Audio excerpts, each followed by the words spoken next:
শোনো শোনো, তুমি যখন গর্ভে এসেছিলে তোমার মা তোমাকে গর্ভে ধারণ করে রাত্রিবেলা যখন শুয়েছে, শোনো শোনো, তোমার মা সারাদিন ক্লান্তির পর পরিশ্রম করার পর একটুখানি রেস্ট নেওয়ার জন্য, বিশ্রাম নেওয়ার জন্য যখন একটু বিছানায় শুয়েছে, তোমার মা ডান দিকে শুয়েছে, তুমি জোরে লাথি মেরেছো।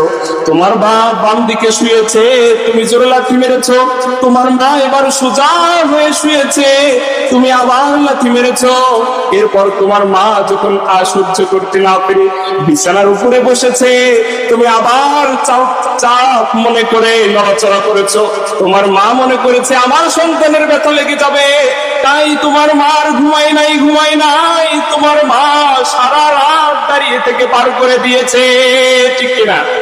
সেই কথাগুলোই সূরা লুকমানে আল্লাহ তুলে ধরলেন, বললেন হামালাতহু উম্মুহু ওয়াহনান আলা ওয়াহনিন, তোমার মা কষ্টের পর কষ্ট সহ্য করে তোমাকে গর্ভে ধারণ করেছে, ঠিক কিনা?